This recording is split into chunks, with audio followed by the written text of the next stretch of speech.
And we're back. What's up, everybody? Benja Welldone, coming at you live on this beautiful Corona-free day. Today is Friday, October the 7th at 5:46 in the morning. How are you doing? So here's the thing. Production. You know, I measure myself at the end of every single day and basically say whether the day is good or hasn't been a good day based off of how much I accomplished. If I got a lot of stuff done, you know, if there wasn't any procrastination, and you know, I'm just knocking things off a list, you know, I consider that a good day.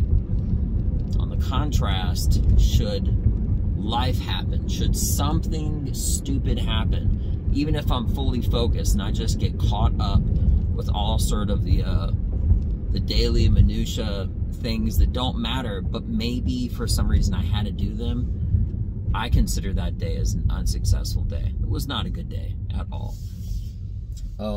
Perfect example, yesterday, I really just wanted to work on my writing, editing, storytelling, comedy, stuff like that, right? And I had a laptop. My laptop, a screw came at the back. So basically it was split open in the back. It just popped out, whatever, doesn't matter, right? The only thing is I had to go get a screw, that way I could continue to use my laptop. So when I'm writing and I'm you know, reading, I'm looking at all of my information, organizing my thoughts, etc., so forth and so on. I use it multiple times every single day, right? So that's kind of like saying if the back end of your phone was busted, right? My laptop wouldn't even, it's not that it wouldn't close, the bottom of it, it was like at an angle. So the bottom of it had actually, the screw at the bottom had popped off. So I would be like typing like this at an angle. I just had to get a screw, tighten it down, had to go to the hardware store. So right after work, first thing I do is I go to a hardware store to get it. And I'm there for almost an hour looking for a screw. I had like 2 guys helping me because it's like a particular kind of screw. Apparently it's like a small machinery screw. They're really teeny tiny. It was either too big or too small. And here I am knowing that at the end of my day after work, I only have as many hours that I can possibly get in, 1, maybe 2, something like that, to do anything comedy related, right? Because then I have other responsibilities in my relationship with my wife, and I have other things that I have to, I got to keep up with. I got to cook food, I got to take out the trash, I got to do all this other stuff. It was Thursday night, that's yesterday, I got to take the trash out in the morning. So I already spent half of my precious time looking for a screw. Now, was it needed? 100%.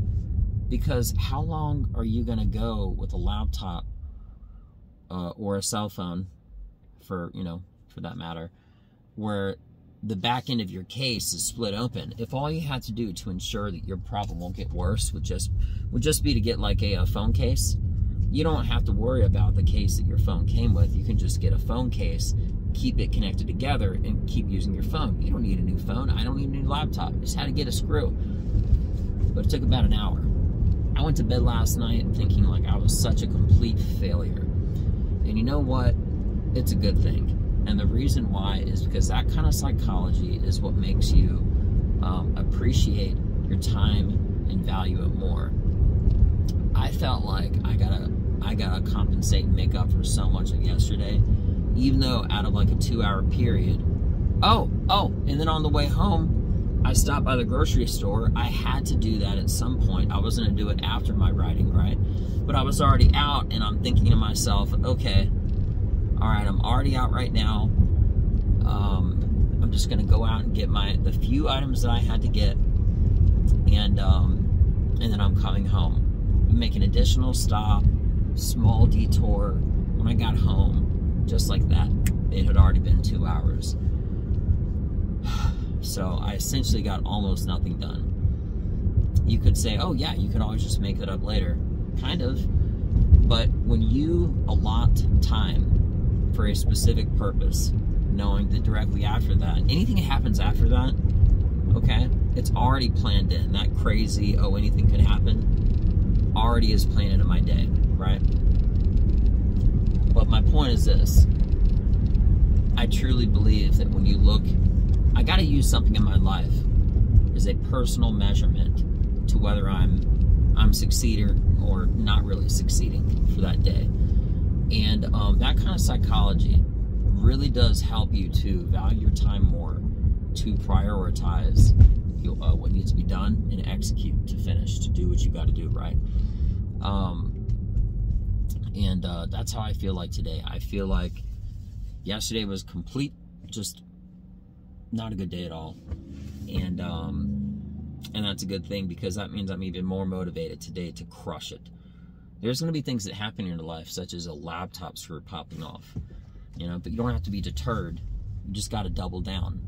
Double down your motivation, double down in your actions, and you got to organize your thoughts to prioritize them and follow through. Everything that I do, I have such a big list every single day that I go through, and I put them in order of priority. So at no point, if I'm ever telling myself, what do I have to do next? What am I doing next? I just look at my list. It's the exact list every single day. Don't have to get into it, but you prioritize, you follow through. Just knock those things off on the list. I'm pumped up, I'm motivated, and maybe, just maybe, there's something that I said that you can take with some value and carry on to your day. And if so, that's great. I highly encourage you. Without further ado, I'm Benja Welldone. I'm going to crush the day. Signing out. Peace.